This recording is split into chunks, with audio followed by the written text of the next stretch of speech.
Acts chapter 9, we're moving through the story of Saul's conversion and his integration into the community of believers. Verse 26, when he came to Jerusalem, he tried to join the disciples, but they were afraid of him, not believing that he really was a disciple. I talked briefly about how, well, that only makes sense to me. To be a person of faith, you don't abandon reason. And when Saul had this reputation that they knew about, I mean, he had a stronger reputation in Jerusalem than he did in Damascus because he had done more in Jerusalem as a persecutor of the church than he had done in Damascus, because he was only intending to do that in Damascus. And, well, okay. Have you ever been in a position where you kind of had to prove yourself in some way to be accepted into a group? Well, of course you have. All of us have. I'd like to say, but it never happened in the setting of a church. Well, no. No. I'm pretty sure you have been, I know I've been part of churches where I kind of had to prove myself. And they didn't just throw their arms open wide at the back. They were tentative. This was conditional.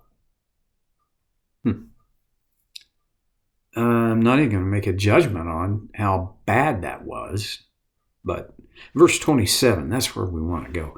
But Barnabas, you remember Barnabas, right? His name was Joseph, but he had been nicknamed Barnabas, son of encouragement, by the church in Jerusalem because of his generous and encouraging spirit. I mean, he was among the first of the believers who sold off property and brought the proceeds to the disciples or apostles' feet. Okay. But Barnabas took him, this was Barnabas's nature, took him and brought him to the apostles. I would kind of like to have seen the introduction. How Barnabas, how did he, okay. And Barnabas told them how Saul, on his journey, had seen the Lord and that the Lord had spoken to him, and how in Damascus he had preached fearlessly in the name of Jesus. In other words, Barnabas was Saul's entree into that community. A couple of things. First of all, Barnabas must have had a very high level of respect among the believers, the apostles, in Jerusalem, in order for his word to suffice to overwhelm this standing reputation of Saul, the persecutor of the church. I want to be that kind of guy. I want to be the kind of guy that is so consistent and reliable, trustworthy, that we don't know his exact words, but the implication is he gave really a thumbnail sketch of Saul's time in Damascus. I suppose maybe he would have, given a fuller story had Luke given a word for word direct quote, but his word was sufficient. I want to be that kind of guy. You want to be that kind of person as well.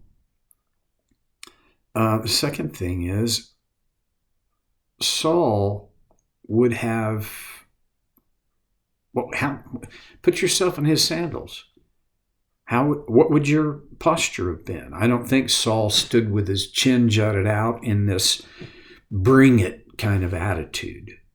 I think, listen, Saul had been quite humbled by 3 days of blindness, and he had been emboldened by these many days that he had been in Damascus preaching in the synagogues, because he had had a heart conversion, but he had connected the dots in his mind about who Jesus really was. So there would have been this humble confidence, maybe, in Saul. It worked. In verse 28, so Saul stayed with them and moved about freely in Jerusalem, speaking boldly in the name of the Lord. Don't miss the context, the broader context.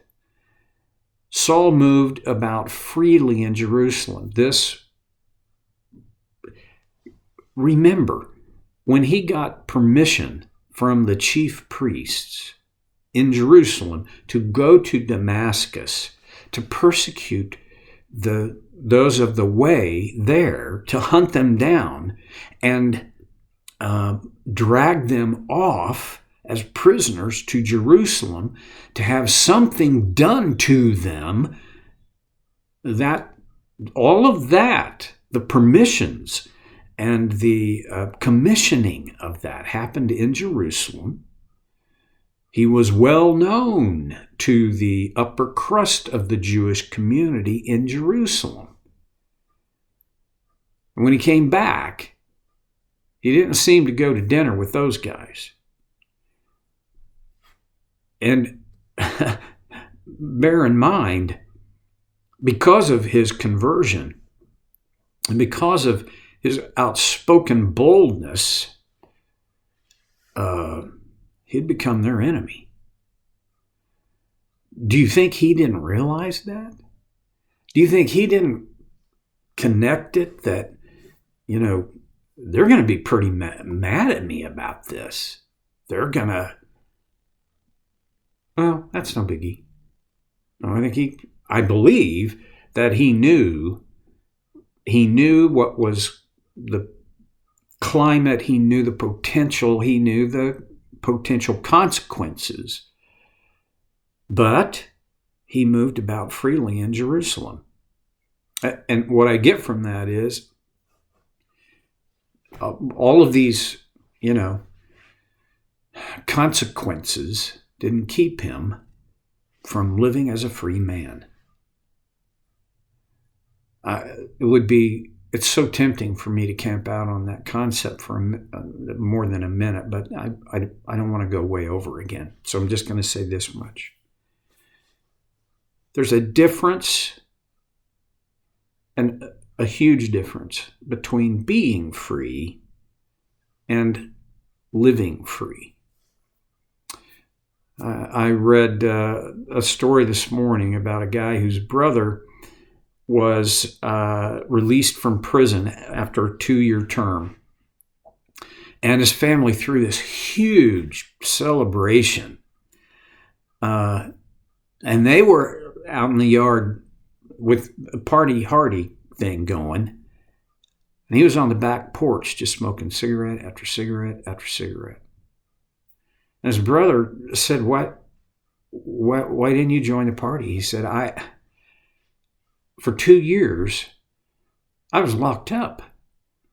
I had to be careful about everything I did and everything I said.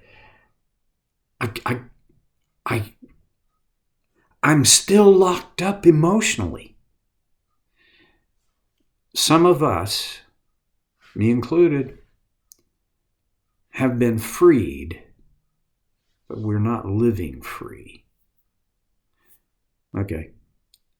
Saul he moved about freely in Jerusalem. And because this is who he was now, speaking boldly in the name of the Lord. He didn't hold anything back. bold people can be very scary people, especially to the timid like me. Do you not think there were people who would have tried to tug on Saul's tunic and said, hey, dial it back, dude. Right? I mean, Saul, buddy, you're a way big target. Come on. Use a little common sense here. Well, maybe, probably, in fact, didn't stop him. I think there was this other group that going, yay, yeah, that's what you bet, right? Because of my own experience with this sort of thing, I also think that these people that were raising their fist and cheering him on, they didn't have guts enough to do it themselves, but they loved that he did. Oh, okay.